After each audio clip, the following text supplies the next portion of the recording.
ನಮಸ್ಕಾರ. ಎಲ್ಲರಿಗೂ ಕನ್ನಡತಿ ಅಡುಗೆ ಚಾನಲ್‌ಗೆ ಸ್ವಾಗತ.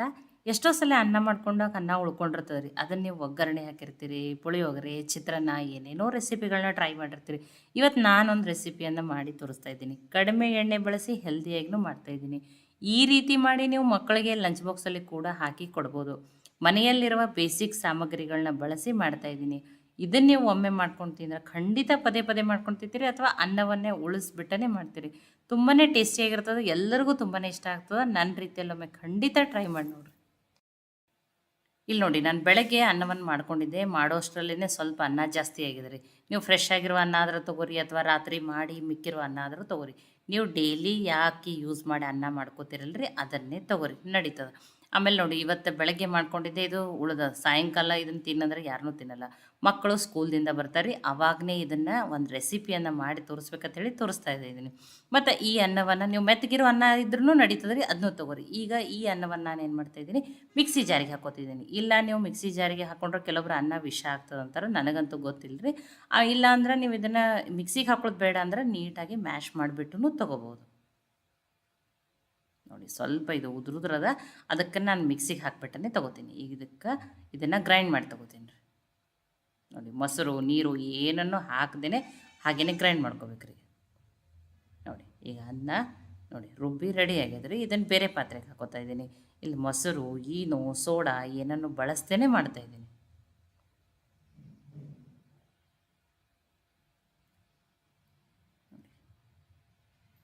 ನೋಡಿ, ಈಗ ಇದನ್ನು ಹಾಕ್ಕೊಂಡಿದ್ದೀನಿ. ಇದಕ್ಕೆ ನಾನಿಲ್ಲಿ 2 ಆಲೂಗಡ್ಡೆಯನ್ನು ಹಾಕ್ತಾಯಿದ್ದೀನಿ. ಈಗ ಈ ಆಲೂಗಡ್ಡೆನ ಕುದಿಸ್ಬಿಟ್ಟು ಹಾಕಿದ್ದೀನಿ. ಈಗ ಇದನ್ನು ಮ್ಯಾಶ್ ಮಾಡ್ಕೋತೀನಿ ರೀ. ಇಲ್ಲ ಅಂದ್ರೆ ನೀವು ತುರಿದ್ಬಿಟ್ಟು ಹಾಕ್ರಿ, ನಡೀತದೆ. ನೀಟಾಗಿ ಚಿಕ್ಕ ಚಿಕ್ಕ ಆಲೂಗಡ್ಡೆ ಪೀಸ್ ಉಳಿಲಾರ್ದಂಗೆ ನೀಟಾಗಿ ಮ್ಯಾಶ್ ಮಾಡ್ಕೋಬೇಕ್ರಿ ಇದನ್ನು. ನೋಡಿ, ಅದೊಂದು 2 ಬಟ್ಲಾಗಷ್ಟು ಅನ್ನ ಇತ್ತು, 2 ಆಲೂಗಡ್ಡೆಯನ್ನು ಹಾಕ್ಕೊಂಡಿದ್ದೀನಿ ರೀ ನಾನು. ನೋಡಿ, ಈಗ ಉಳಿದಿರುವ ಸಾಮಗ್ರಿಗಳನ್ನ ಹಾಕ್ಕೊಂಡು ಇದಕ್ಕೆ ನಾನಿಲ್ಲಿ ಒಂದು ಸಣ್ಣ ಈರುಳ್ಳಿಯನ್ನು ಸಣ್ಣದಾಗಿ ಕಟ್ ಮಾಡಿ ಹಾಕ್ತಾಯಿದ್ದೀನಿ. ಸ್ವಲ್ಪ ಕ್ಯಾರೆಟನ್ನು ಹಾಕ್ತಾಯಿದ್ದೀನಿ. ವೆಜಿಟೇಬಲ್ಸ್ ನಿಮಗೆ ಯಾವ ಇಷ್ಟನ ನೀವು ಅವನ್ನೂ ಹಾಕೋಬೋದು. ಸ್ವಲ್ಪ ಬೀನ್ಸನ್ನು ಕಟ್ ಮಾಡಿ ಹಾಕ್ತಾಯಿದ್ದೀನಿ. ನೀವು ಕ್ಯಾಪ್ಸಿಕಮ್ಮನ್ನಾದ್ರೂ ಹಾಕೋಬೋದು. 2 ಮೆಣಸಿನ್ಕಾಯನ್ನು ಸಣ್ಣದಾಗಿ ಕಟ್ ಮಾಡಿ ಹಾಕ್ತಾಯಿದ್ದೀನಿ. ಖಾರ ನೀವು ನೋಡ್ಕೊಂಡು ಹಾಕೋರಿ. ಸ್ವಲ್ಪ ಕೊತ್ತಂಬರಿ ಸೊಪ್ಪನ್ನು ಹಾಕಿದ್ದೀನಿ. ರುಚಿಗೆ ತಕ್ಕಷ್ಟು ಉಪ್ಪು. ಅನ್ನದಲ್ಲಿನೂ ಉಪ್ಪು ಹಾಕಿ ಮಾಡೋದ್ರಿಂದ ಉಪ್ಪನ್ನು ನೋಡಿಬಿಟ್ಟು ಕರೆಕ್ಟಾಗಿಯೇ ಹಾಕೋರಿ. ಒಂದು ಅರ್ಧ ಸ್ಪೂನಾಗಷ್ಟು ರೆಡ್ ಚಿಲ್ಲಿ ಪೌಡ್ರು, ಖಾರ ನೋಡ್ಕೊಂಡು ಹಾಕೋರಿ. ಹಸಿಮೆಣ್ಸಿನ್ಕಾಯನ್ನು ಹಾಕಿದ ಸ್ವಲ್ಪ ಅರಿಶಿನ 1/4 ಟೀ ಸ್ಪೂನಾಗಷ್ಟು, ಒಂದು ಅರ್ಧ ಸ್ಪೂನಾಗಷ್ಟೇ ಜೀರಿಗೆ. ನೋಡಿ, ಒಂದು ಅರ್ಧ ಸ್ಪೂನಾಗಷ್ಟು ಇಲ್ಲಿ ಗರಂ ಮಸಾಲನ್ನು ಹಾಕ್ತಾಯಿದ್ದೀನಿ. ನೋಡಿ, ಒಂದು 2 ಸ್ಪೂನಾಗಷ್ಟು ಇಲ್ಲಿ ಕಡಲೆ ಹಿಟ್ಟು ಅಥವಾ ಕಡಲೆಬೇಳೆ ಹಿಟ್ಟನ್ನು ಹಾಕೋತೀನಿ ರೀ. ಆಮೇಲೆ ಮಿಕ್ಸ್ ಮಾಡಿಬಿಟ್ಟು ನೋಡಿ ಇನ್ನೊಂದು ಸ್ವಲ್ಪ ಹಿಡಿಸ್ತಿತ್ತಂದ್ರೆ ಇನ್ನೊಂದು 2 ಸ್ಪೂನಾಗಷ್ಟು ಹಾಕೋತೀನಿ. ಈಗ ಇದನ್ನು ಫಸ್ಟ್ ಹಾಗೆ ಮಿಕ್ಸ್ ಮಾಡ್ಕೋತೀನಿ ನೋಡಿರಿ.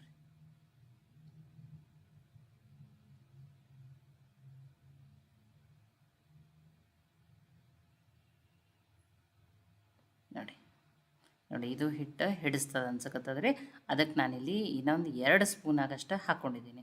ಅದು ಇನ್ನೊಂದು ಸ್ಪೂನ್ ಹಾಕ್ಕೊಂಡಿದ್ದು ಕ್ಲಿಪ್ಪು ಮಿಸ್ ಆಗಿದೆ. ಟೋಟ್ಲಿ 4 ಸ್ಪೂನಾಗಷ್ಟು ಕಡಲೆ ಹಿಟ್ಟನ್ನು ಹಾಕ್ಕೊಂಡಿದ್ದೀನಿ. ಒಂದು ಅರ್ಧ ಸ್ಪೂನಾಗಷ್ಟೇ ಚಾಟ್ ಮಸಾಲನ ಹಾಕ್ತಾಯಿದ್ದೀನಿ. ನೀವು ಆಮ್ಚೂರು ಪೌಡ್ರನ್ನ ಅದನ್ನು ಹಾಕ್ಬೋದು, ನಡೀತದೆ. ಈಗ ನೋಡಿರಿ, ಎಲ್ಲವನ್ನು ಮಿಕ್ಸ್ ಮಾಡ್ಕೋತೀನಿ.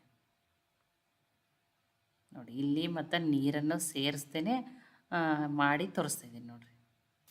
ನೋಡಿ, ಇದೇ ರೀತಿಯೇ ಇರಬೇಕು ರೀ. ಈಗಿದು ಕರೆಕ್ಟಾಗಿ ರೆಡಿ ಆಗಿದೆ. ನೋಡಿ, ಹಿಟ್ಟನ್ನು ನೀವೇನು ಮಾಡಿರಿ ನೋಡಿಬಿಟ್ಟು ಹಾಕೋರಿ, ಅಥವಾ 3 ಸ್ಪೂನ್ ಹಾಕ್ಕೊಂಡು ಆಮೇಲೆ ಹಿಡಿಸ್ತಿತ್ತಂದ್ರೂ 1 ಸ್ಪೂನ್ ಆಗಷ್ಟು ಹಾಕೋರಿ. ಈಗ ಕೈಗೆ ಎಣ್ಣೆಯನ್ನು ಹಚ್ಚಿಬಿಟ್ಟು ನೋಡಿ ಈ ರೀತಿ ಚಿಕ್ಕ ಚಿಕ್ಕ ಬಾಲ್ಸ್ಗಳನ್ನಾಗಿ ಮಾಡ್ಕೋತೀನಿ ರೀ ನಾನು. ನೋಡಿ, ಇಲ್ಲ ನಿಮಗೆ ಚೀಸ್ ಇಷ್ಟ ಮಕ್ಕಳಿಗೆ ಅಂದರೆ ನೀವು ಸಣ್ಣ ಸಣ್ಣ ಚೀಸ್ ಕ್ಯೂಬ್ಸ್ಗಳನ್ನ ಹಾಕಿಬಿಟ್ಟು ಪ್ಯಾಕ್ ಮಾಡಿನೂ ಬಾಲ್ಸ್ಗಳನ್ನಾಗಿ ಮಾಡ್ಕೋಬೋದು ರೀ, ಅದನ್ನೂ ನಡೀತದೆ. ನಿಮ್ಮಲ್ಲಿ ಚೀಸ್ ಮಕ್ಕಳು ಇಷ್ಟಪಡ್ತಿದ್ರೆ ನೀವು ಚೀಸನ್ನು ಹಾಕ್ಬೋದು. ನಾನೇನು ಚೀಸನ್ನೇನು ಹಾಕ್ತಾಯಿಲ್ಲ. ನೋಡಿ, ಈಗ ಒಂದು ಬಾಲನ್ನು ಮಾಡ್ಕೊಂಡಿದ್ದೀನಿ. ಇನ್ನೊಂದನ್ನು ಇದೇ ರೀತಿ ಇಲ್ಲ ಈ ರೀತಿ ಬೇಡ ಅಂದ್ರೆ ನೀವು ಏನು ಮಾಡ್ಬೋದು, ನೋಡಿ ಈ ರೀತಿ ಬಾಲ್ ಸರಿ ಮಾಡ್ಕೊರಿ. ಅಂದ್ರೆ ಕಟ್ಲೆಟ್ ಶೇಪ್ದಲ್ಲಿನೂ ಈ ರೀತಿನೂ ತಟ್ಬಿಟ್ಟು ಮಾಡ್ಕೊಬೋದು, ನಡೀತದೆ ನೋಡಿರಿ. ನಿಮಗೆ ಯಾವ ರೀತಿ ಇಷ್ಟ ನೀವು ಆ ರೀತಿ ಮಾಡ್ಕೊಬರ್ರಿ. ಮತ್ತು ಇದನ್ನು ನೀವು 2 ರೀತಿನೂ ಮಾಡ್ಕೋಬೋದು. ಕಡಿಮೆ ಎಣ್ಣೆ ಅಂದರೆ ಶಾಲೋ ಫ್ರೈನೂ ಮಾಡ್ಕೋಬೋದು, ಇಲ್ಲ ಎಣ್ಣೆ ನಡೀತದೆ ಅಂದರೆ ನೀವು ಡೀಪ್ ಫ್ರೈನೂ ಮಾಡ್ಕೋಬೋದು. ನೋಡಿ, ಒಮ್ಮೆಲೆ ಈ ಬಾಲ್ಸ್ಗಳನ್ನ ಈ ರೀತಿ ರೆಡಿ ಮಾಡ್ಕೊಂಡಿದ್ರಿ. ಮತ್ತು ನಾನಿಲ್ಲಿ ಏನು ಮಾಡ್ಕೊಂಡಿನಿ, ಫಡ್ಡಿನ ಮಡಿಯನ್ನು ಕೈಲಕ್ಕಿಟ್ಟೆ ನೋಡಿರಿ. ಇದರಲ್ಲೇ ಕಡಿಮೆ ಎಣ್ಣೆ ಬಳಸಿ ಹೆಲ್ದಿಯಾಗಿ ಮಾಡ್ತಾಯಿದ್ದೀನಿ ಅಂತ ಹೇಳಿನಿ. ಅದಕ್ಕೇ ನೋಡಿ ಇದೇ ಸ್ವಲ್ಪ ಸ್ವಲ್ಪ ಎಣ್ಣೆಯನ್ನು ಹಾಕಿದ್ದೀನಿ ರೀ ನಾನು. ಇಲ್ಲ ನಮ್ಗೆ ಎಣ್ಣೆ ನಡೀತದೆ ಅಂದ್ರೆ ನೀವು ಡೀಪ್ ಫ್ರೈನೂ ಮಾಡ್ಕೋಬೋದು. ಇಲ್ಲೊಂದು ಸ್ವಲ್ಪ ಬಿಳಿ ಎಳ್ಳನ್ನು ಹಾಕ್ತಾಯಿದ್ದೀನಿ, ಟೇಸ್ಟ್ ಚೆನ್ನಾಗಿ ಬರ್ತದೆ. ಇಲ್ಲ ನಮ್ಗೆ ಬೇಡ ಅಂದ್ರೆ ನೀವು ಇದನ್ನು ಸ್ಕಿಪ್ನು ಮಾಡ್ಬೋದು. ನೋಡಿ, ಈ ಬಾಲ್ಸ್ಗಳನ್ನು ಈ ಪಡ್ಡಿನ ಮಣಿ ಒಳಗೆ ಹಾಕ್ಬಿಟ್ಟು ಲೋ ಫ್ಲೇಮ್ದಲ್ಲಿ ಇಟ್ಟನೆ ಬೇಯಿಸ್ಬಿಟ್ಟು ತೊಗೋಬೇಕ್ರಿ. ನೀವು ಮೀಡಿಯಮ್ ಅಥವಾ ಹೈ ಫ್ಲೇಮ್ದಲ್ಲಿ ಇಡಬೇಡ್ರಿ. ಮೀಡಿಯಮ್ ಅಥವಾ ಹೈ ಫ್ಲೇಮ್ದಲ್ಲಿ ಇಟ್ರೂ ಹೊರಗಡೆಯಿಂದ ಅಷ್ಟೇ ಬೇಯ್ದಿರ್ತದೆ, ಅಥವಾ ಸೀದರೆ ಹೈ ಫ್ಲೇಮ್ದಲ್ಲಿ ಇಟ್ಟರೆ ಮೇಲ್ಗಡೆ ಅಷ್ಟೇ ಸೀದು ಹೋಗ್ಬಿಡ್ತದೆ, ಒಳಗಡೆಯಿಂದದು ಚೆನ್ನಾಗಿ ಬೇಯ್ದಿರೋದಿಲ್ಲ ರೀ. ಅದಕ್ಕೆ ಲೋ ಫ್ಲೇಮ್ದಲ್ಲಿಟ್ಟನೆ ಕ್ರಿಸ್ಪಿ ಆಗೋವರೆಗೂ ಎಲ್ಲ ಕಡೆ ನೀಟಾಗಿ ತಿರುಗಿಬಿಟ್ಟು ಬೇಯಿಸ್ಕೋಬೇಕ್ರಿ ಇದನ್ನು. ನೋಡಿ ಮೇಲ್ಗಡೆನೂ ಇನ್ನೊಂದು ಸ್ವಲ್ಪ ಎಳ್ಳನ್ನು ಹಾಕ್ಬಿಟ್ಟಿದ್ದೀನಿ. ಈಗ ಲೋ ಫ್ಲೇಮ್ದಲ್ಲಿಟ್ಟನೆ ಒಂದು 5 ನಿಮಿಷ ಆಗಷ್ಟು ಫಸ್ಟೇ ಬೇಯಿಸ್ಕೊತೀನಿ. ನೋಡಿರಿ ಒಂದು ಸೈಡ್ ಬೇಯ್ದಿರ್ತದೆ, ಅವಾಗಿನ ತಿರುಗಿಬಿಟ್ಟು ಬೇಯಿಸ್ಕೊಂಡು ನೋಡಿರಿ ಎಷ್ಟು ಚೆನ್ನಾಗಿ ಕಲರ್ನು ಎಷ್ಟು ಚೆನ್ನಾಗಿ ಬಂದೈತೆ ನೋಡಿ. ಹೊರಗಡೆಯಿಂದ ಕ್ರಿಸ್ಪಿ, ಒಳಗಡೆಯಿಂದ ಸಾಫ್ಟು, ಟೇಸ್ಟು ಚೆನ್ನಾಗಿರ್ತದೆ ನೋಡಿ. ಅನ್ನ ಉಳ್ಕೊಂಡಾಗ ಚಿತ್ರಾನ್ನ ಒಗ್ಗರಣೆ ಹಾಕ್ಕೊಂಡಿರ್ತೀರಿ, ಪುಳಿಯೋಗರೆ ಏನೇನೋ ಅಥವಾ ಟೊಮ್ಯಾಟೊ ಗೊಜ್ಜನ್ನು ಹಾಕಿ ಕಲಿಸ್ಬಿಟ್ಟು ಮಾಡಿರ್ತೀರಿ. ಈ ರೀತಿಯೂ ಮಾಡಿ ಟೇಸ್ಟಿ ಹೆಲ್ದಿಯಾಗಿನೂ ಮಾಡ್ಬೋದು ನೋಡಿ. ನಿಮ್ಮ ಮಕ್ಕಳು ಇಷ್ಟಪಡ್ತಿದ್ರೆ ನೀವು ಇದರ ಒಳಗಡೆ ಚೀಸನ್ನಾದ್ರೂ ಹಾಕಿ, ಆ ಚೀಸ್ ಮೆಲ್ಟಾಗಿ ಅದು ಟೇಸ್ಟೂ ಚೆನ್ನಾಗಿ ಬರ್ತದೆ ನೋಡಿ. ಎಲ್ಲ ಸೈಡ್ದಿಂದನೂ ನೀಟಾಗಿ ತಿರುಗಿಬಿಟ್ಟು ಬೇಯಿಸ್ಬಿಟ್ಟು ತೊಗೊಂಡಿದ್ದೀನಿ ರೀ ನಾನು. ನೋಡಿ ಎಷ್ಟು ಕಲರ್ಫುಲ್ಲಾಗಿ ಎಷ್ಟು ಚೆನ್ನಾಗಿ ಬಂದದ, ಮತ್ತು ಇದು ಅನ್ನದಿಂದ ಮಾಡ್ಯದ ಅಂತ ಹೇಳಿ ಗೊತ್ತೂ ಆಗಲ್ಲ ರೀ. ನೋಡಿ ಎಲ್ಲವೂ ಚೆನ್ನಾಗಿ ಬೇಯ್ದವ್ರಿ. ಈ ರೀತಿ ಬೇಡ ಅಂದ್ರೆ ನೀವು ಪ್ಯಾನಲ್ಲಿ ಕಟ್ಲೆಟ್ ಥರ ಮಾಡ್ಕೊಂಡ್ಬಿಟ್ಟು ಆ ರೀತಿನೂ ಬೇಯಿಸ್ಬಿಟ್ಟು ತೊಗೊರಿ, ನಡೀತದೆ. ನಿಮಗೆ ಕಡಿಮೆ ಎಣ್ಣೆ ಬೇಕು, ಯಾವ ರೀತಿ ಬೇಕು ಆ ರೀತಿ ಮಾಡ್ಕೊರಿ. ನೋಡಿ ಎಷ್ಟು ಕಲರ್ಫುಲ್ಲಾಗಿ ಎಷ್ಟು ಚೆನ್ನಾಗಿ ಬಂದಾವೆ ನೋಡಿರಿ. ನೋಡ್ರೇ ತಿನ್ಬೇಕು ಅನ್ಸಕತ್ತದ ನೋಡಿ. ಎಷ್ಟು ಚೆನ್ನಾಗಿ ಎಷ್ಟು ಪರ್ಫೆಕ್ಟ್. ಇಡ್ಲಿ, ದೋಸೆ, ಉಪ್ಪಿಟ್ಟು, ಅವಲಕ್ಕಿ ಮಾಡ್ಕೊಂಡಿರ್ತೀರಿ, ಅದೆಲ್ಲ ತಿಂದು ಬೇಜಾರಾಗಿತ್ತಂದ್ರೂ ಈ ರೀತಿಯೂ ಒಂದ್ಸಲ ಖಂಡಿತನೂ ಟ್ರೈ ಮಾಡಿ ನೋಡಿರಿ, ಎಷ್ಟು ಚೆನ್ನಾಗಿ ಬಂದದ. ಮತ್ತು ನೀವು ಇದನ್ನು ಸಾಸ್ ಜೊತೆ, ಗ್ರೀನ್ ಚಟ್ನಿ ಜೊತೆ, ಮಯೋನೀಸ್ ಜೊತೆನೂ ಸರ್ವ್ ಮಾಡ್ಬೋದು. ಆದರೆ ಮಕ್ಳಿಗೇನು ಮಯೋನೀಸ್ ಹೆಲ್ತಿಗೆ ಒಳ್ಳೇದಲ್ಲ ಥರ ನಾ ಏನು ಅದನ್ನು ಮಯೋನೀಸನ್ನೇ ಹಾಕತ್ತೆ ಹೇಳಲ್ಲ. ನೀವು ಸಾಸ್ ಜೊತೆನೋ ಗ್ರೀನ್ ಚಟ್ನಿ ಜೊತೆನೋ ತಿನ್ಬೋದು ನೋಡಿರಿ.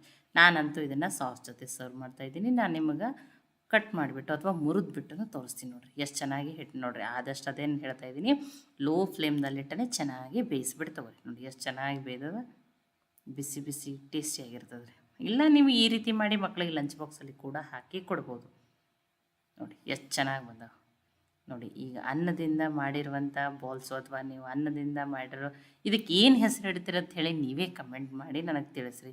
ಈ ರೆಸಿಪಿ ನಿಮಗೆ ಇಷ್ಟ ಆಗಿದ್ರೆ ಲೈಕ್ ಮಾಡಿ, ನಿಮ್ಮ ಫ್ರೆಂಡ್ಸು ಫ್ಯಾಮಿಲಿ ಮೆಂಬರ್ಸ್ ಜೊತೆ ಶೇರ್ ಮಾಡಿರಿ.